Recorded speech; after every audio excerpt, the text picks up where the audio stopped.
Selamat petang dan salam sejahtera kepada semua hadirin yang hadir. Bersyukur kita kepada Tuhan kerana dapat berkumpul bagi menjayakan sesi Forum Santai 2020 pada hari ini. Tajuk yang akan kita bincang pada hari ini adalah mengenai perlukah kawalan kelahiran buat benua Afrika. Saya, Vernika Ngabong sebagai pengerusi majlis ingin memperkenalkan moderator untuk sesi Forum Santai 2020. Moderator pada hari ini ialah Cik Nur Syahirah Azmi serta ahli-ahli panel jemputan. Dengan ini, bagi tidak membuang masa lagi, saya menjemput moderator untuk memulakan sesi forum santai yang kita telah nantikan pada petang ini. Dengan segala hormatnya, saya mempersilakan. Terima kasih Cik Veronica Anan Afif selaku pengurus majlis pada hari ini yang anggun berbaju merah. Bismillahirrahmanirrahim. Alhamdulillahirrabbilalamin. Wassalatu wassalamu ala ashrafil anbiya'i wal mursalin wa ala alihi washabihi ajma'in. Assalamualaikum warahmatullahi wabarakatuh. Salam ukhuwah, salam kasih sayang dan salam satu Malaysia. Warga Dewan sekalian, bersyukur kita kehadrat Allah Subhanahu Wa Taala kerana dengan izin serta limpah kurnianya dapat kita bertemu di dalam rancangan forum santai bersama saya, Nur Syahirah binti Muhammad Azmi, merupakan moderator anda pada petang ini. Hadirin yang dihormati Allah sekalian, sebelum saya memperkenalkan ahli-ahli panel kita pada hari ini, ingin saya berkongsi fakta-fakta berkaitan isu yang akan diketengahkan pada hari ini. Dewasa ini, sedia maklum bahawa benua Afrika merupakan benua yang kedua terbesar selepas Asia, sama ada dari segi keluasan ataupun jumlah penduduk. Luasnya adalah kira-kira 30.244,050 km persegi, termasuk kepulauan di sekitarnya yang meliputi 20.3% dari jumlah daratan di bumi dan didiami lebih daripada 900 juta orang penduduk pada tahun 2005 atau sekitar 14% populasi manusia di bumi. Berdasarkan fakta yang saya jelaskan sebentar tadi, ia amat berkait rapat dengan tajuk forum kita pada hari ini, iaitu kawalan kelahiran perlukah buat benua Afrika. Persoalan ini merupakan kunci utama dalam perbincangan forum kita pada hari ini. Baiklah, sebelum saya mengupas tajuk ini dengan lebih mendalam, terlebih dahulu mari kita berkenalan dengan 3 orang panel kita pada hari ini. Jangan ragu dan jangan risau kerana warga Dewan sememangnya tidak asing lagi dengan panel-panel kita pada hari ini. Baiklah, di sebelah kanan saya, ahli panel yang pertama, Saudari Dr. Carlisa Anaridin yang merupakan pensyarah kanan Fakulti Sains Kemanusiaan, Jabatan Geografi dan Alam Sekitar, Universiti Pendidikan Sultan Idris. Apa khabar saudari? Kabar baik. Bagaimana pula dengan saudari Nur Syahirah? Baik saja. Okey. Seterusnya, ahli panel kedua yang saya agak bergaya berkacamata, Saudara Profesor Madya Dr. Muhammad Haziq bin Anwar daripada Fakulti Sains Kemanusiaan, Jabatan Geografi dan Alam Sekitar, Alam Sekitar, Universiti Kebangsaan Malaysia. Selamat datang saudara. Terima kasih atas jemputan ke majlis ilmu ini. Walaupun namanya forum santai, namun saya berterima kasih kerana memberi peluang saya duduk bersama-sama pakar geografi Dr. Carlisa dan juga Prof. Madya Dr. Izwan. Terima kasih. Terima kasih. Dan di hujung sana nampak permalu tapi bijak dalam berkata-kata, Saudara Profesor Madya Dr. Izwan Akmal bin Abdul Jamal selaku Dekan Fakulti Sains Kemanusiaan Universiti Putra Malaysia. Selamat datang juga buat saudara. Waalaikumsalam dan terima kasih atas jemputan dan salam satu Malaysia kepada semua. Terima kasih. Baik, sebelum saya menyimpang dengan lebih jauh, soalan saya yang pertama akan diajukan pada panel pertama iaitu Dr. Carlisa. Apakah konsep atau definisi kawalan kelahiran pada pandangan anda? Dipersilakan. Terima kasih untuk soalan itu. Pada pendapat saya, kawalan kelahiran ini dikenali sebagai kontrasepsi. Kontrasepsi ini adalah satu kaedah untuk mencegah kehamilan. Ramai wanita memilih untuk menggunakan kaedah ini kerana kerana kelebihan dia yang pertama ialah dari segi kesihatan lah. Okay. Sebagai contoh, mungkin individu tu dia memutuskan bahawa mereka belum mahu mempunyai anak, ataupun mungkin individu terutamanya wanita itu dia mempunyai masalah kesihatan. Okey. Keadaan ini selalunya berlaku kepada keluarga muda yang masih belum bersedia untuk menjadi ibu ataupun bapa.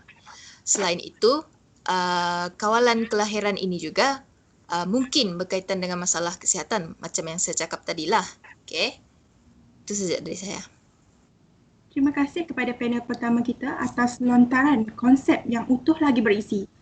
Sebentar tadi, panel pertama ada menyatakan bahawa konsep kawalan kelahiran diertikan sebagai kontrasepsi yang mana satu kaedah pencegahan kehamilan dan juga kaedah ini rata-rata digunakan adalah daripada ibu-ibu berusia muda yang belum mempunyai hasrat untuk mempunyai anak, dan juga faktor lainnya adalah disebabkan oleh masalah kesihatan. Justru saya ingin menanyakan persoalan seterusnya kepada ahli panel kita yang kedua, iaitu Profesor Madya Muhammad Aziz, berkaitan pandangan anda apakah kawalan kelahiran buat benua Afrika. Dipersilakan. Baiklah, terima kasih saudari moderator.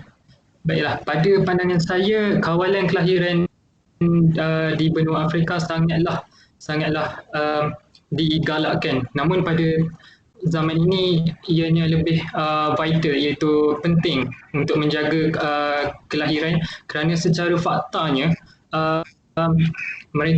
kerajaan di benua Afrika sudah mereka dikenali dengan negara yang kurang maju dan tidak mempunyai sektor kerja yang memerlukan profesion yang ataupun kepakaran. Jadi di sini ini juga bagi idea lain juga pula, jumlah individu yang memerlukan bantuan makanan di 16 negara di wilayah Sahel Afrika meningkat lebih 2 kali ganda tahun ini, kepada kira-kira 9.4 juta ekoran peningkatan keganasan dan juga faktor ketidaktentuan. Jadi di sini saya punya poin di mana berlaku keganasan kerana kurangnya sektor kerja dan seterusnya. 3 negara termasuk Nigeria, Niger dan Burkina Faso berdepan keadaan krisis fasa 3 daripada 5 fasa. Dah kira hampir ke darurat berkenaan dengan pertumbuhan penduduk mereka, terlebihnya penduduk mereka itu. Ukuran ini digunakan rangkaian pencegahan krisis makanan termasuk kerajaan dan wakil pertubuhan bangsa-bangsa bersatu PBB dan banyak NGO dunia.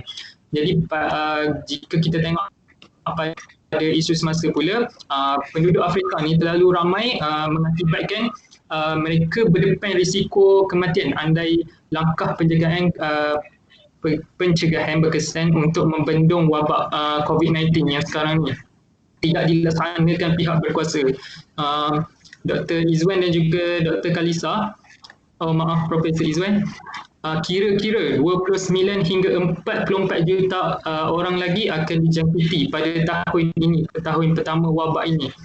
Menurut WHO, ramalan berdasarkan model penyelidikan yang meninjau 47 negara di wilayah Afrika dengan jumlah penduduk 1 bilion.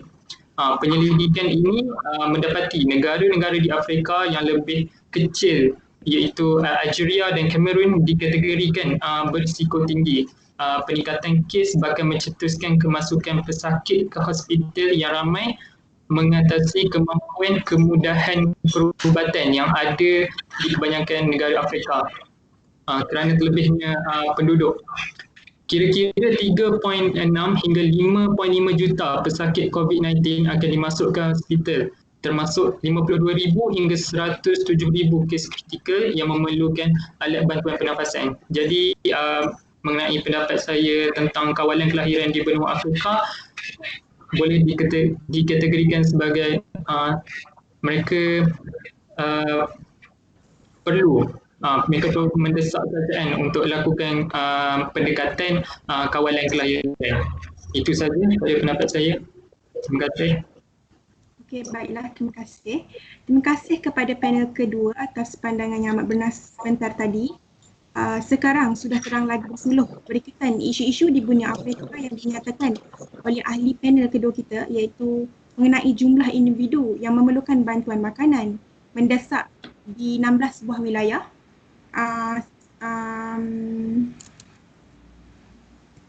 Hal ini menunjukkan jumlah penduduk di sekitar benua Afrika adalah begitu padat.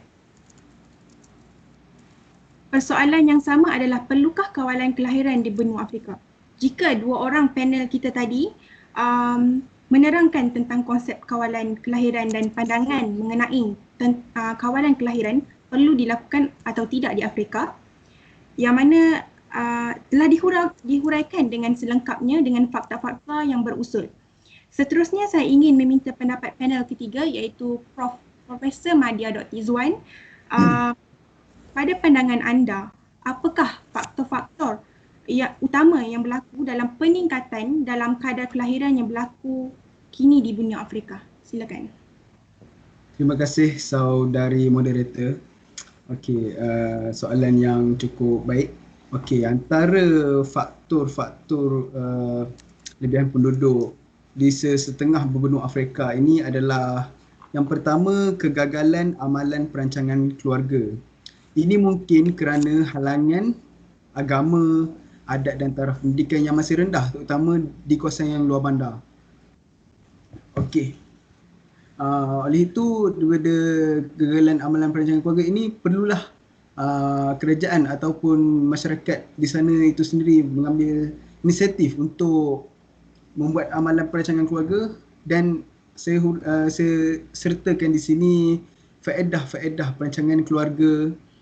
Yang pertamanya, untuk meningkatkan kualiti hidup wanita dan pasangan dan anak-anak. Ia juga boleh membantu wanita merancang dan menjarakkan kehamilan untuk kesihatan ibu dan anak yang lebih baik. Okey, seterusnya untuk mengelakkan kehamilan yang tidak diingini. Okey, seterusnya bagi menyelamatkan amalan perancangan keluarga ini bagi menyelamatkan nyawa ibu dan bayi, dan juga dia boleh merancang keluarga, membaiki kesejahteraan keluarga. Okey. Antara kaedah-kaedah yang boleh dibuat dalam perancangan keluarga ini adalah seperti penggunaan kondom, ikat peranakan dan penggunaan pil hormon atau suntikan. Okey, saya masuk kepada faktor yang seterusnya adalah amalan perkahwinan pada usia yang muda. Baiklah, perkahwinan di sana umur belasan tahun, seawal 20-an masih tinggi di sana, di Afrika. Saya ambil sedikit berdasarkan rujukan saya. Berdasarkan data di 82 negara, UNICEF mendapati Republik Afrika Tengah mencatatkan kelaziman tertinggi pengantin kanak-kanak lelaki dengan 28%, diikuti Nicaragua 19% dan Madagaskar 13%. Okey, saya sertakan di sini iaitu kesan kahwin awal. Antara kesan kahwin awal adalah berlaku keganasan rumah tangga. Di seluruh dunia, perempuan yang di seluruh dunia berdasarkan rujukan saya, perempuan yang berkahwin sebelum usia 15 tahun mempunyai 50% pengalaman didera secara fizikal atau seksual oleh pasangan berbanding yang berkahwin selepas umur 18 tahun.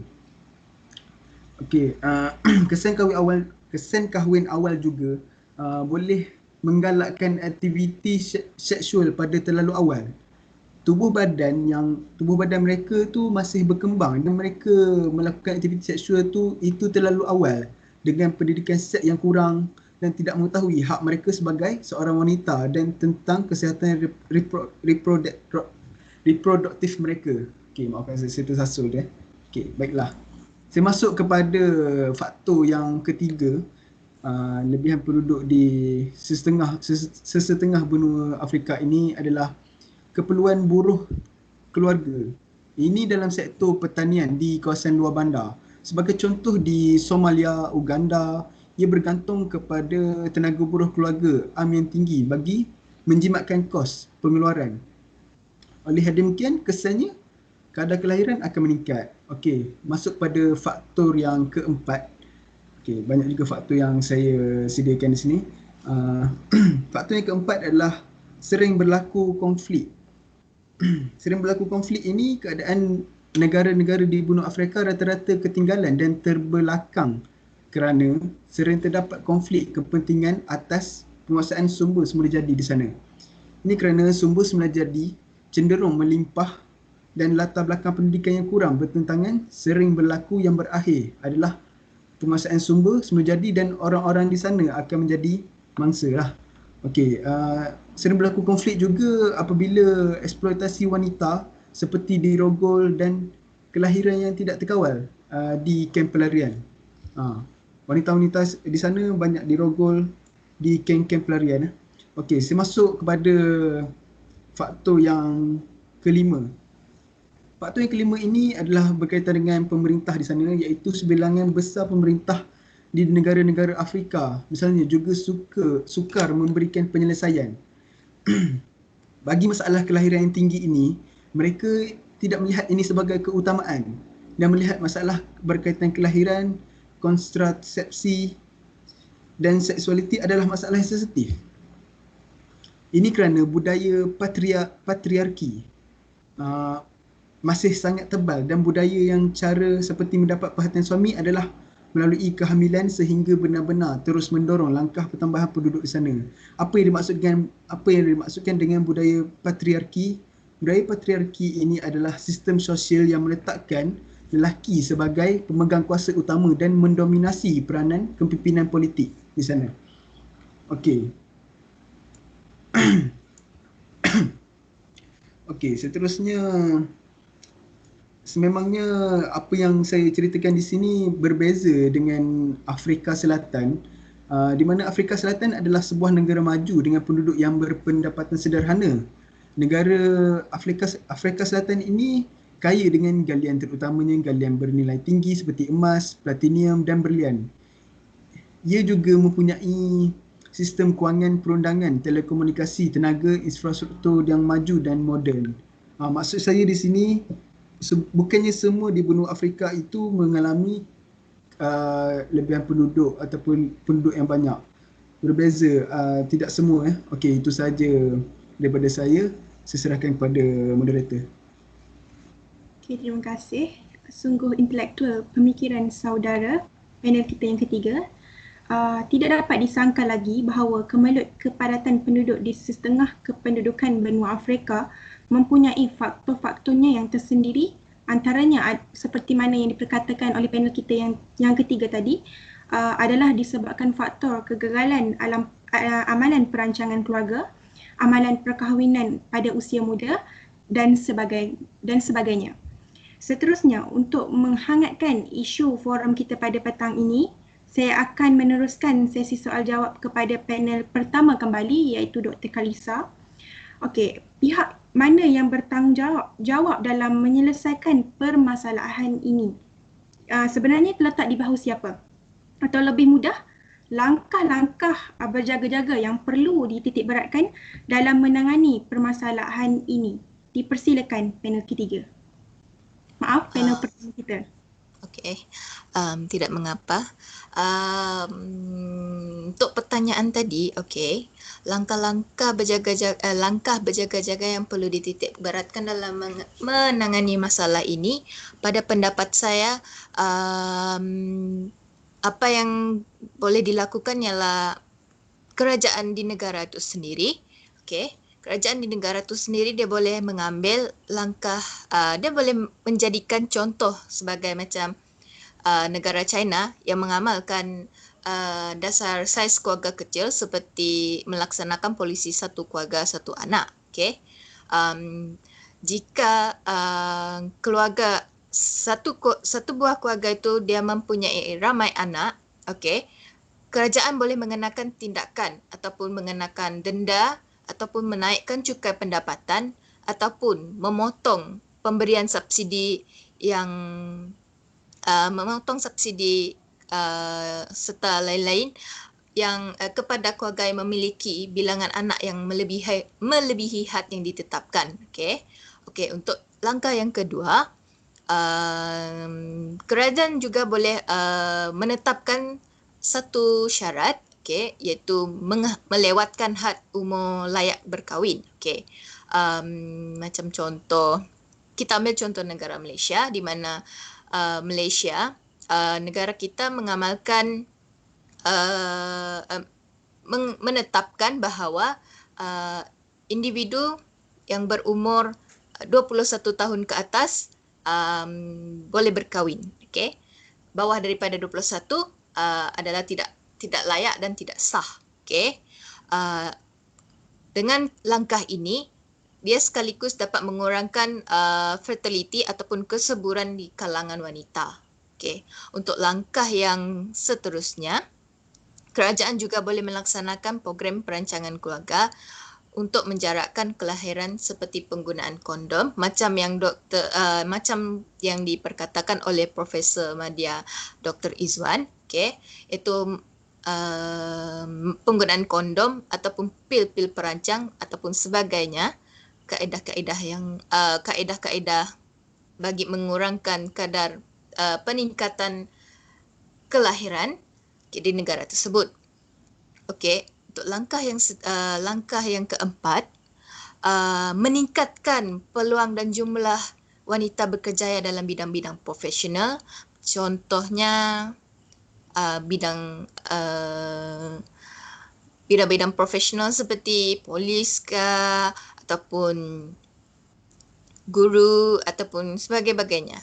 Dan jika wanita ini diberikan peluang, secara tidak langsung wanita dia akan lewat berkahwin lah. Okay? Secara kasar dia akan bila wanita ini berkejaya, dia akan kurang memikirkan pasal perkahwinan. Okay? Dan ini juga dapat mengurangkan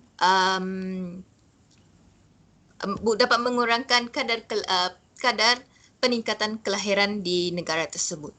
Okey, saya rasa itu saja daripada saya. Terima kasih.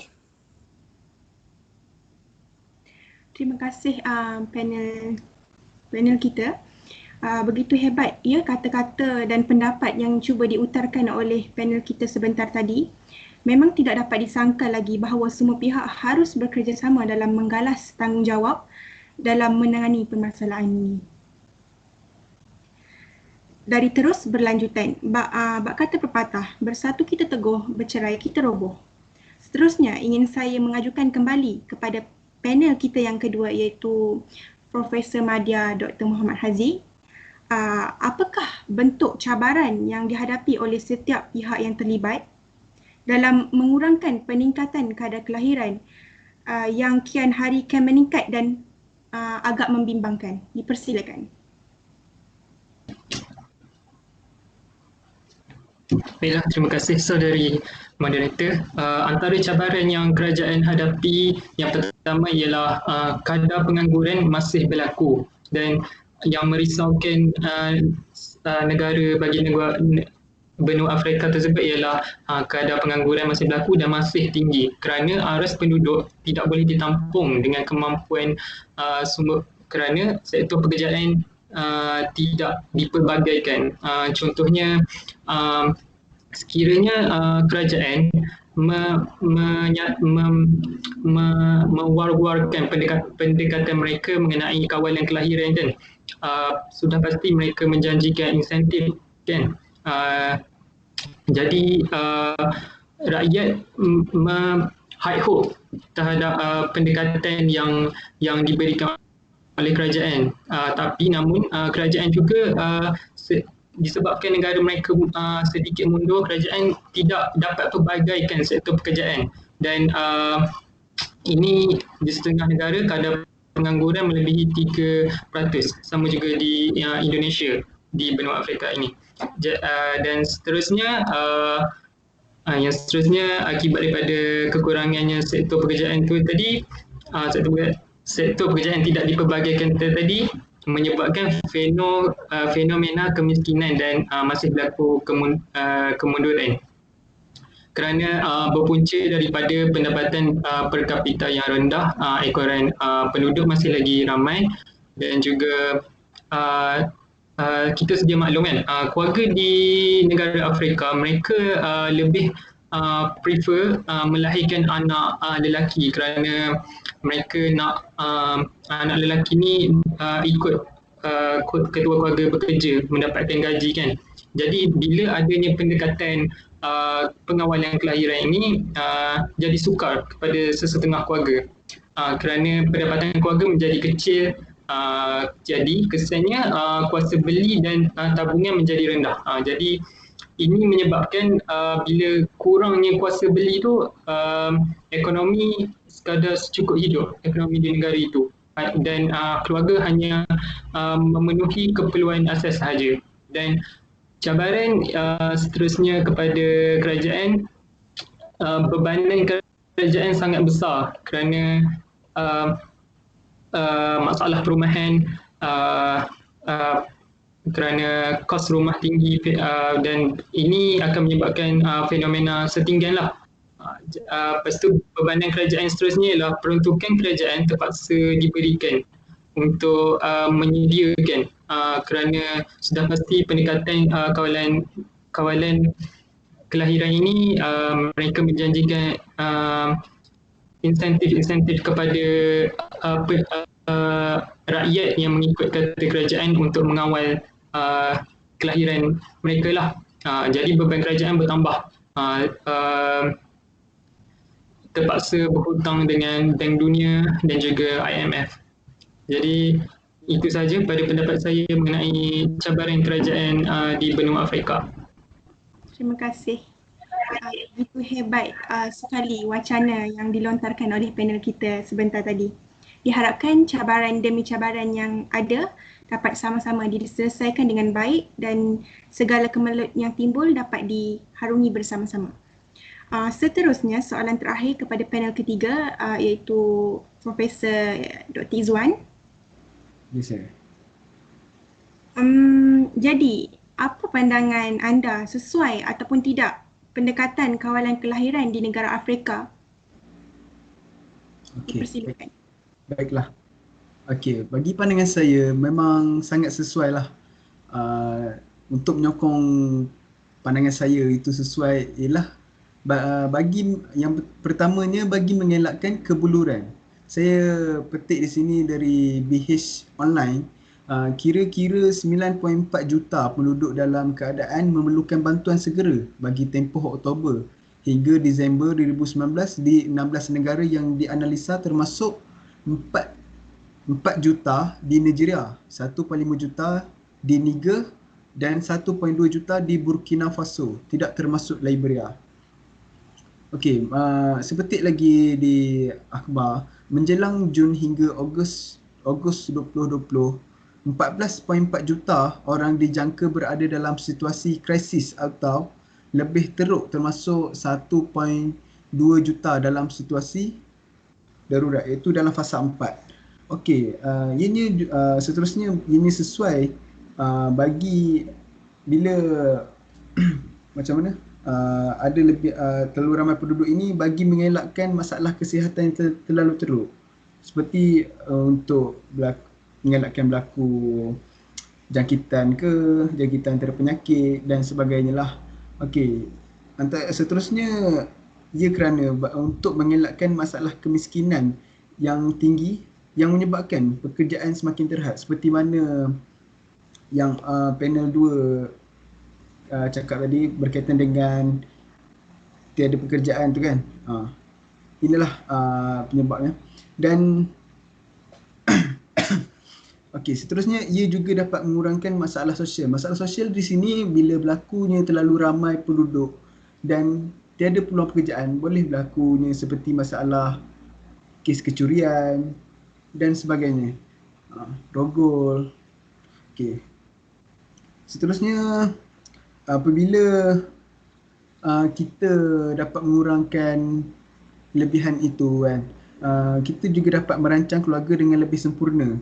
Ia bermaksud ibu bapa boleh mengatur keluarga itu dengan lebih baik dan dapat mengurangkan beban untuk menanggung anak-anak yang terlalu ramai. Okey, itu sahaja daripada saya. Terima kasih. Terima kasih panel ketiga. Sungguh padat dan bermakna pengisian pandangan panel kita tadi. Maka dengan jawapan terakhir yang dari panel kita ini memberi petunjuk bahawa forum santai kita bakal melabuhkan tirai. Namun sebelum itu mungkin sedikit kesimpulan boleh dibuat oleh kedua-dua ahli panel kita yang lain. Adakah menunjuk kata sepakat bersama dengan panel kita yang ketiga tadi tentang isu kita pada hari ini? Perlukah kawalan kelahiran di benua Afrika? Dipersilakan panel pertama Dr. Kalisa membuat sedikit kesimpulan secara ringkas dan padat. Dipersilakan. Okey, terima kasih saudari Nur Syahirah. Okey, secara kesimpulannya, secara keseluruhan perbincangan isu ini, ya saya setuju jika kawalan kelahiran ini dilakukan di benua Afrika. Okey, jika kadar kelahiran ini semakin meningkat, ia akan memberikan kesan negatif kepada negara tersebut, terutamanya terhadap sosioekonomi negara itu sendirilah ya, tuan-tuan dan puan-puan. Okey, macam yang Encik Dr. Profesor Dr. Madya apa nama dia? Sorry. Saya lupa sudah nama kamu. Sekejap. Profesor Madya Izwan ya? Ya, Profesor Madya Izwan. Sorry. Okey, seperti yang beliau katakan tadi, jika kadar kelahiran ini meningkat, ia akan memberikan kesan kadar pengangguran yang amat tinggilah pada masa yang akan datang. Okey, itu saja yang saya dapat simpulkan. Jadi persoalan saya, adakah Dr. Kalisa menyokong perlukah kawalan kelahiran buat benua Afrika? Ya. Saya sokong dengan jika kerajaan itu mengadakan perintah kawalan kelahiran seperti negara China. Oh ya, baiklah. Okey, jika kita dah nampak kedua-dua panel bersetuju dengan isu kita pada hari ini, perlukah kawalan kelahiran buat benua Afrika? Dr. Kalisa bersetuju, manakala Dr. Izwan pun bersetuju. Jadi kita memberi peluang kepada panel kita yang ketiga, iaitu Prof. Madya Dr. Muhammad Hazi, untuk memberi penjelasan dan juga rumusan berkaitan dengan isu kita. Dipersilakan. Okay, terima kasih. Pertamanya saya berterima kasih dan juga bersyukur kerana dalam forum ni tiada perdebatan dan semua sependapat. Jadi saya bersetuju dengan kawalan benua Afrika perlunya kawalan kelahiran di negara mereka bagi mengurangkan pertumbuhan penduduk yang terlalu padat. Tapi saya takut dengan kenyataan Prof. Madya Dr. Izwan kerana berlakunya pertumbuhan penduduk ini adalah angkara daripada kejadian jenayah rogol. Ya, Prof. Madya Dr. Izwan. Ya, saya. Antara faktor yang berlaku ni adalah daripada jenayah rogol ya? Itu kemungkinan, tapi kebanyakannya daripada masalah sosial berlaku masalah kecurian. Itulah. Jadi sebab ada saya sertakan di atas tadi masalah rogol di kamp pelarian contohnya. Dan itu juga menyumbang kepada pertumbuhan penduduk juga. Dan saya juga bersetuju dengan Dr. Kalisa Anaridin di mana pendapatan dan juga peluang pekerjaan bagi keutamaan kepada wanita ini adalah komponen penting untuk membasmi kemiskinan, ketidaksamaan gender dan juga boleh mengelakkan daripada lebihan penduduk. Seperti Dr. Kalisa kata tadi, bila berlakunya kejadian rogol itu, apa kata kita bagi peluang pekerjaan, contohnya profession polis kepada wanita, kerana kadang-kadang di negara macam tu polis takut dengan orang-orang yang melakukan jenayah ni. Jadi mereka tidak bertindak seperti mana yang polis patut bertindak. Jadi saya bersetuju wanita perlu dapatkan pendidikan dan peluang pekerjaan. Ya, betul. Okey. Itu sahaja daripada saya. Terima kasih. kepada panel kita yang ketiga. Nampaknya ketiga-tiga panel kita amat bersetuju perlunya kawalan kelahiran buat pengguna Afrika, bukan? Ya, saya. Ya. Kami bersetuju. Ya, saya. Saudari moderator sikit tambahan daripada saya sikit boleh? Silakan. Okey, baiklah. Saya lupa sedikit tadi untuk mentionkan bermaksud di sini bukannya secara keseluruhan pengawalan kelahiran di benua Afrika. Ianya di sesetengah negara yang terlalu ramai. Bukan di sini berkata maksudnya kawalan kelahiran ini keseluruhan di benua Afrika itu. Bukan maksudnya kawalan kelahiran ini perlu diadakan di beberapa negara benua Afrika yang mengalami seperti krisis lebihan penduduk. Itulah yang contoh yang atas saya bagi tadi. Okey, itu sajalah daripada saya. Baiklah, terima kasih saya ucapkan kepada ketiga-tiga ahli panel kita kerana sudi hadir dan sudi menyuarakan pendapat masing-masing. Moga apa yang kita dapat hari ini tidak sekadar masuk ke telinga kanan, keluar telinga kiri. Nampaknya masa amat mencemburui kita. Sebelum berakhirnya forum kita pada hari ini, mari kita sama-sama menepuk tangan untuk diri sendiri kerana berjaya dan tekun mendengar perbincangan kita pada hari ini. Kesimpulannya, perkara yang berkaitan dengan masalah ini sebenarnya bukanlah suatu perkara yang patut kita pandang begitu sahaja ataupun kita pandang remeh. Setiap individu mempunyai tanggungjawab dalam membendung kemelut ini daripada terus menjadi barah. Sebelum saya mengakhiri bicara forum kita pada hari ini, terimalah serangkap pantun daripada saya yang berbunyi, tuailah padi antara masak, esok jangan layu-layuan. Intai kami antara nampak, esok jangan rindu-rinduan. Sekian sahaja untuk hari ini. Andai kata terkasar bahasa, tersilap bicara, mohon dimaafkan.